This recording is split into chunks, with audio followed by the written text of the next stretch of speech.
Bonjour à tous et bienvenue sur Nyon Région Télévision pour une nouvelle émission sportive. Une émission qui sera consacrée au hockey sur glace et plus précisément au HC Nyon. Le HC Nyon qui vit un moment historique car il vient d'inaugurer sa patinoire à Perrois, la première patinoire dans le district. Et il vient de faire son premier match tout simplement dans cette patinoire. Avec nous, Daniel Blas et Dominique Poupert. Vous êtes respectivement coach, président, vice-président, joueur du club. Voilà, deux représentants majeurs. Bienvenue. On va commencer avec toi, Daniel. Ça fait du bien d'avoir enfin une patinoire dans le district sur laquelle on peut jouer. Ah, totalement. Franchement, je pense que c'est presque un miracle. Ça fait, je sais pas, peut-être 40 ans qu'on attend cette patinoire et d'un coup, ça arrive grâce à l'effort de pas mal de monde et à François Roch en particulier à Perrois. Et d'un coup, on se retrouve enfin pratiquement sur notre glace. C'est pas tout à fait à Nyon, mais c'est dans le district et on se sent de plus en plus chez nous sur cette patinoire. Oui, donc ça, c'est vraiment un événement pour le club et je crois que c'est la première fois qu'on a autant de glace à disposition pour toutes nos équipes. Donc vraiment un événement pour le club. Dominique, toi qui es président du HC Nyon, tu l'attendais depuis longtemps, cette première dans le district. C'est un événement historique. Ah, c'est un événement parce qu'on l'attend. Enfin, moi, depuis que je joue au hockey, ça fait un peu plus longtemps que d'autres. On a toujours parlé de cette patinoire de Nyon qui s'offrait à Nyon, à Saint-Cergue, et ça ne se passait jamais. Là, c'est vraiment un miracle. Effectivement, Dan l'a dit, c'est vraiment ça. Et le premier match officiel a pu être joué, c'était ce jeudi face à la Vallée de Joux. On en reparlera. Mais d'abord, parlons un petit peu du club, des patinoires que vous avez à disposition. Alors, cette année, Dominique, il y a des patinoires à Nyon, à Morges, à Perrois. Comment est-ce que vous les utilisez, ces patinoires ? Alors pour le début de saison, on a utilisé Morges, puisque finalement Perrois, vu les températures en plus qu'on a eues, ça a mis un petit peu de temps pour démarrer. Et puis donc on s'entraîne en début de saison à Morges, et puis maintenant on a basculé sur Perrois. Et puis dans le district c'est tout, puisqu'en plus les autres patinoires, c'est des petites patinoires, que ce soit Coppet, Nyon ou Glanz, c'est pour l'instant des petites patinoires. Mais on les utilise par contre, si je peux me Voilà, permettre, pour nos enfants, pour les écoles de hockey, pour le patinage artistique, donc elles sont bien utilisées pour les enfants. Et nous, on l'a utilisé aussi une fois ou deux, également pour s'entraîner un petit peu en attendant les grandes patinoires. Elles sont bien utilisées, elles sont même trop utilisées. Vous avez assez de place, Daniel ? Ah non, je pense qu'on a la saison, on a vendu disons, toutes les places à l'école de hockey au patinage artistique en quelques semaines, donc on est, je dirais, pratiquement complet. Donc c'est un vrai succès populaire comme chaque année. Les gens nous attendent, je pense que ça fait la 10e année. Donc ça se passe très très bien. Donc je pense qu'une patinoire de plus, un peu plus d'élèves à recevoir potentiellement dans le futur, ça serait bien. Mais là, en tout cas à Nyon, ça se passe très bien. Alors justement, il y a cette patinoire à Perrois qui vous soulage quand même pas mal. Maintenant, l'idée, c'est quoi ? C'est que ça continue à Perrois. Et puis, il y a un projet de patinoire aussi. Alors c'est ça, on est sur le projet, parce qu'au départ, le district a choisi de faire une patinoire, et il n'y avait plus que 2 lieux, ou Nyon ou Gland. Gland avait un terrain, Nyon l'avait pas. Donc du coup, c'est parti du côté de Gland. Maintenant, c'est parti du côté politique. Et évidemment, ce qu'on espère, c'est que Perrois dure jusqu'à ce que la grande patinoire couverte, gradin, arrive. On parle d'une échéance à 4-5 ans. Donc il faut que Perrois tienne. On répond déjà après le premier exercice. On va faire les comptes et voir ce que ça donne. Et maintenant, il y a justement cette patinoire à Perrois qui permet un grand changement dans le club, mais aussi dans la première équipe, parce que ça amène des nouveaux joueurs indirectement, Daniel. Totalement.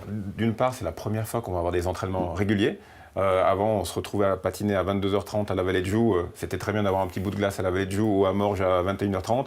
On se retrouve avec un entraînement tous les mardis. Et c'est vrai qu'on en a parlé en fin d'année dernière, on était pratiquement moribond. On n'avait pas d'effectif et il y a eu un vrai élan de solidarité avec quelques joueurs. Le fait que ces jeunes joueurs amènent les copains, qui aient cette vision de cette patinoire, a fait qu'on a pu renforcer l'équipe. Et on le verra quand Sébastien parlera tout à l'heure. C'est aussi un des éléments clés pour amener des nouveaux joueurs sur notre patinoire et dans notre équipe. On va voir ça maintenant, les premières sensations des joueurs qui ont pu faire leur premier match sur cette patinoire à Perrois. Comment est-ce qu'ils se sont sentis ? Comment c'était ? On va voir la réponse en images. Daniel Blas, parlons déjà de cette inauguration. Ça fait du bien d'avoir une patinoire ici à Perrois sur laquelle on peut enfin finalement jouer, pratiquer son sport favori, le hockey. Franchement, c'est un événement historique pour le club. Je crois on va fêter nos 43 ans ou 44 ans et enfin on a une patinoire presque chez nous. Ça reste dans le district, c'est pas à Nyon, mais on est chez nous et c'est vraiment un événement fantastique pour le club et c'est un travail incroyable qui a été fait par les gens ici, par François Roch, par toute son équipe.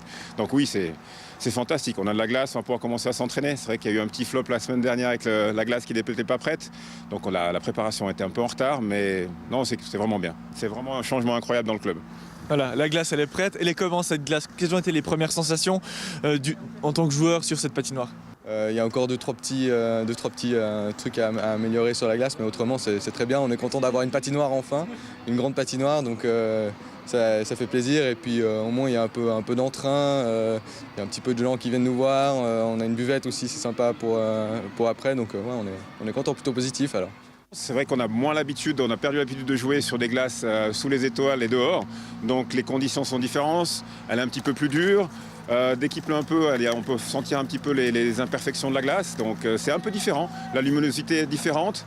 Mais franchement, c'est sympa de jouer dehors. Bon, on va voir cet hiver, l'hiver qu'on va avoir. S'il pleut, il neige tout le temps, ça va être difficile. Mais écoute, on va s'y habituer. Le fait qu'on ait cette patinoire aussi nous permet de faire des entraînements, ça attire des joueurs aussi, donc on a pu étoffer un peu le contingent, ce qui est bien, et on sent un peu plus d'entrain, un peu plus de momentum, c'est vraiment c'est bien, on a une bonne sensation, et puis aussi une bonne entente dans l'équipe aussi, on commence un peu à se connaître, et donc ouais, ça fait du bien.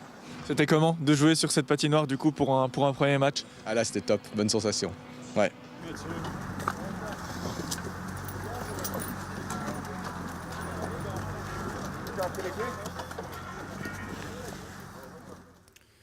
Voilà, et cette patinoire, elle a fait venir de nombreux joueurs. Et un exemple, c'est Sébastien Cortet. Tu es gardien au HC Nyon, bienvenue. Tu es venu parce que il y avait cette patinoire et puis parce que des amis à toi aussi t'ont dit que c'était une opportunité. Alors entre autres, ouais, la patinoire, la proximité, et puis c'est vrai que c'est les potes qui contactent et puis qui motivent.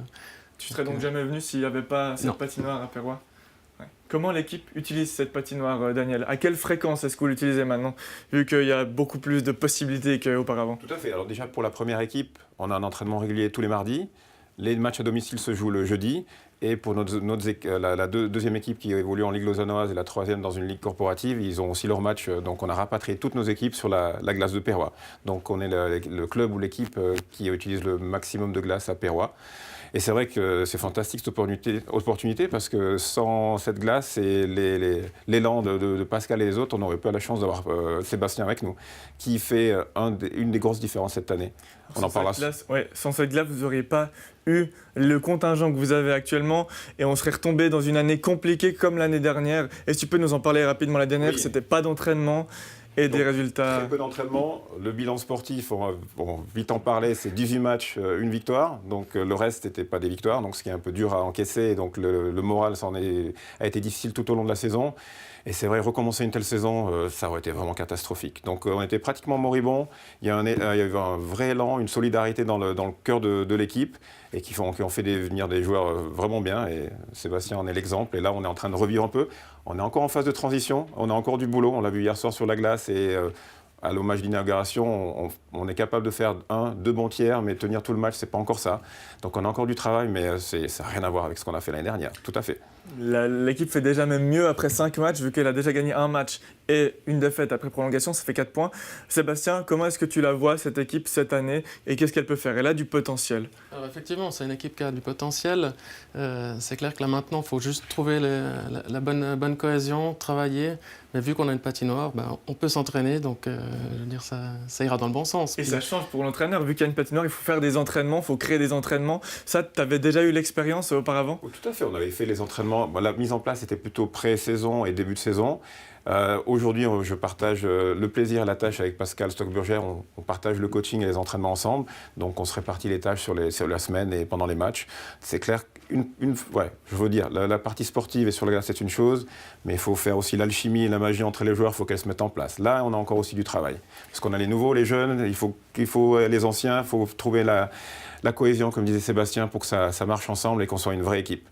Et pour que ça marche ensemble, qu'est-ce qu'il faudra travailler au niveau tactique? Est-ce que tu songes déjà à des éventualités que tu pourrais amener? Non, franchement, pour moi, le point essentiel, c'est l'attitude des joueurs.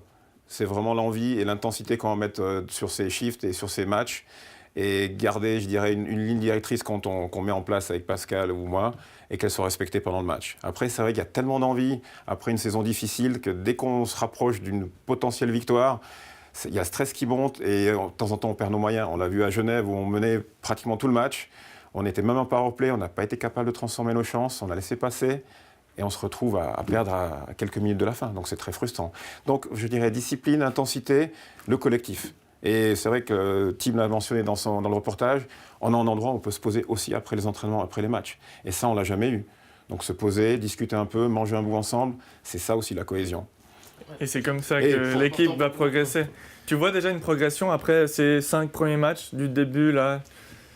Ben, c'est dur à dire là pour l'instant, mais non, je pense que c'est plutôt les semaines à venir où Il va falloir il y a travailler. quelque chose qui va se passer. Il n'ose pas le dire, mais il a raison. C'est vrai que parce qu'on a eu un bon premier match, on gagne. Derrière, on est proche de la victoire 3 fois en fait, et on loupe un peu le coche. Hier, on est passé un petit peu à côté sur le dernier tiers. Donc il y a un vrai travail de création de groupe. Et là, le jour où on a un vrai groupe, je pense qu'on va faire des bons matchs. C'est difficile à dire les objectifs. Lesquels sont-ils? Parce que c'est une nouvelle année, c'est vraiment un changement total pour le club. C'est quoi les objectifs de l'équipe cette année?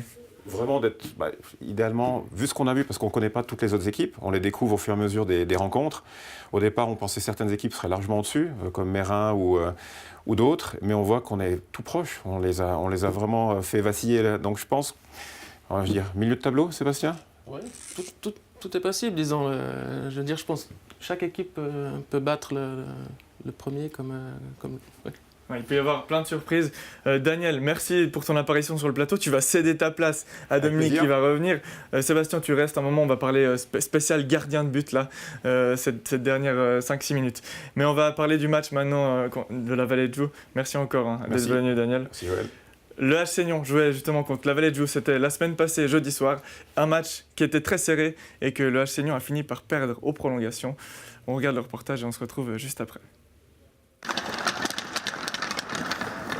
Passons maintenant au match. Un match très, très serré contre la Vallée de Joux que vous avez pris très au sérieux vu que c'était un match quand même particulier pour l'équipe. Ça n'a pas passé mais l'équipe a montré quand même de belles choses ce soir. Franchement, on a vraiment bien démarré le match. On était rentré dans les consignes, l'intensité était là, la discipline était là. On a dominé. On a pris les devants, on a mené 2-1 au premier tiers. On s'en sort bien dans le deuxième, mais c'est dans le deuxième tiers qu'on perd un peu le match. On perd un peu le fil. C'est très tendu, les joueurs ont perdu le fil du match, beaucoup d'énergie perdue inutilement. Et c'est là qu'on aurait dû faire le trou. On a laissé la Vallée de Joux revenir. Donc franchement, c'est dommage. Après, dans le troisième tiers, on est encore en train de mener. Et là, on loupe le coche clairement. Bon, la Vallée de Joux joue bien le coup, reprend les devants. On égalise de façon miraculeuse. Franchement, là, j'y croyais dur comme fer qu'on allait finir aux prolongations. Et là, on s'est grillé.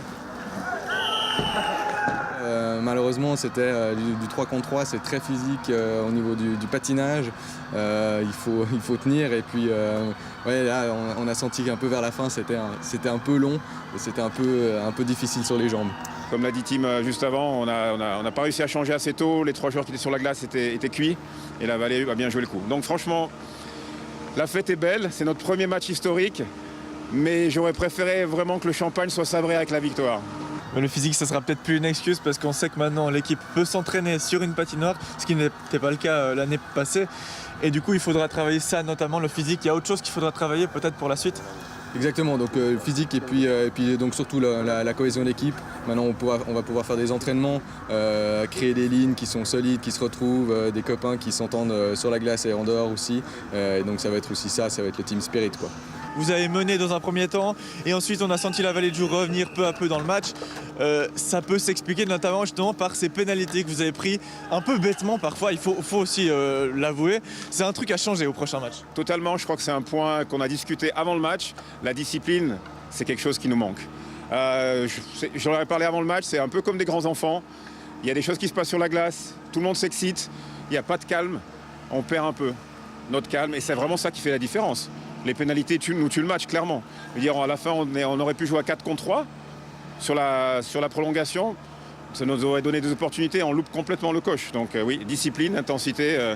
Le discours va être assez récurrent cette année, mais il faut que ça rentre dans la tête des joueurs. Et là, je leur parle à eux. Il va falloir vraiment qu'on y pense, ça, les gars. Sinon, on va enchaîner les... Parce que là, on le mérite, ce match. On a eu la même chose sur le premier match à Genève. On prend 4 minutes à la fin du match, on perd 7-5. Et là, pareil. Donc bravo à la Vallée, mais on leur donne un petit cadeau. C'est notre cadeau de bienvenue. Le Seignon s'est même fait mener et a réussi à marquer en infériorité numérique. Et ensuite, il y a eu ses prolongations. Et là, les prolongations, c'est un autre match. C'est un coup de poker. Je veux dire, c'est vraiment la roulette russe. On a eu des chances. Jérôme est en breakaway. Il la met au fond. On peut lever les bras. Le gardien adverse fait un bel arrêt. De l'autre côté, ils ont une chance. Et ça se joue à rien. Donc on était à, je crois, 20 secondes des pénaltys. Ça aurait été encore plus la roulette russe. Bon, écoute, franchement, c'est au deuxième tiers qu'on aurait dû tuer le match. Donc, Ce soir, c'est quoi pour l'entraîneur? C'est un point de gagné, 2 points de perdu, un point de perdu? franchement, vu les conditions, ce match, je voulais le gagner pour marquer le côté historique. C'est clair, on prend un point. L'année dernière, on avait pris peut-être, je crois, 12 buts contre la Vallée, donc il y a un vrai changement. Donc c'est beaucoup mieux. Mais écoute, on va débriefer. C'est 2 points de perdus. Un entraîneur exigeant. Voilà, une équipe donc en construction, un club en construction. Et puis cette construction se passe plutôt bien, il faut l'avouer, ça va se mettre en place. Merci beaucoup en tout cas, Daniel, et puis à bientôt. Merci, c'est un plaisir. Merci d'être venu.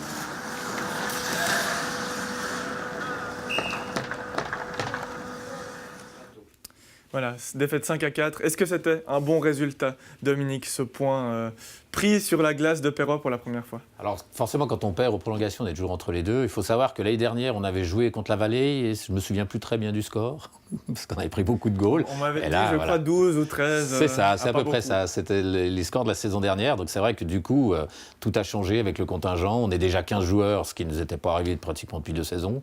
Donc beaucoup de choses changent. Et là, il y a 2 gardiens, ça fait... il y a un seul poste par match. Comment est-ce qu'on se répartit les tâches, Sébastien?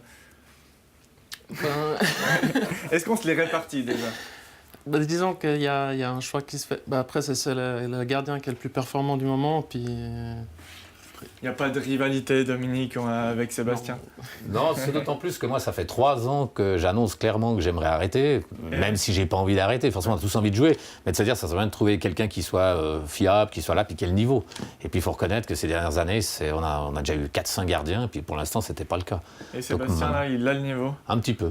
Non, il se débrouille. Non, il est bien, vraiment ça devrait être- Non, c'est vite vu là, il n'y a pas photo. Donc moi je vais maintenant mettre la flèche à droite, je joue avec un autre club parce que comme ça me Après fait des combien matchs. d'années de bons et loyaux services au H-Seignon?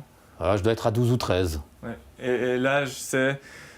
Quand je suis arrivé au H-Seignon, Jean-Jacques Pernou, qui était à l'époque vice-président, m'a dit il y a juste un défaut, c'est que tu es un peu âgé, prendre un gardien de plus de 40 ans. Alors j'avais rien dit. Puis le premier match, il m'a dit mais t'as 52, je dis t'as plus de 40. Voilà, vous avez fait le calcul, hein, si jamais. L'âge de Dominique, donc... c'est incroyable d'encore jouer à ce niveau-là. ça me laisse de la marge. Ouais, Ah oui. exactement. Le poste de gardien, messieurs. Pourquoi vous vous êtes dit, bon, un jour, je veux faire gardien? Se faire tirer des pucks dessus, c'est un truc que vous aimez, Sébastien? Que Alors, tu moi, aimes? à la base, c'était l'équipement en fait, qui me fascinait, puis la responsabilité aussi du gardien, parce que c'est vrai que c'est le dernier Ouais. rempart. Hein. Ouais. Et Donc, c'est super important d'avoir un bon gardien. ça fait la différence. Je veux dire, ça peut être 50% suivant Ouais, comment. dans des matchs serrés, hein, c'est ça qui peut faire la différence. Donc c'est clair qu'on a une charge sur les épaules. Je veux dire, il y a 15-20 gars derrière. Ouais, derrière, devant nous, mais Ouais. qui comptent sur nous. Donc c'est chouette. Ouais. Dominique, c'est aussi ça. Moi je le dis tout le temps, on a eu le cas au premier match où il y a 2 joueurs qui arrivent seuls devant le gardien, ils ratent, il y a toujours 0-0. Le gardien, il y a 2 tirs sur lui, il se rate, c'est 0-2. Donc c'est la différence du poste. C'est vrai qu'il y a une pression qui est très grande. D'ailleurs, on le voit souvent dans des équipes même de Liga ou Play-off, où tout d'un coup, des gardiens sont très forts.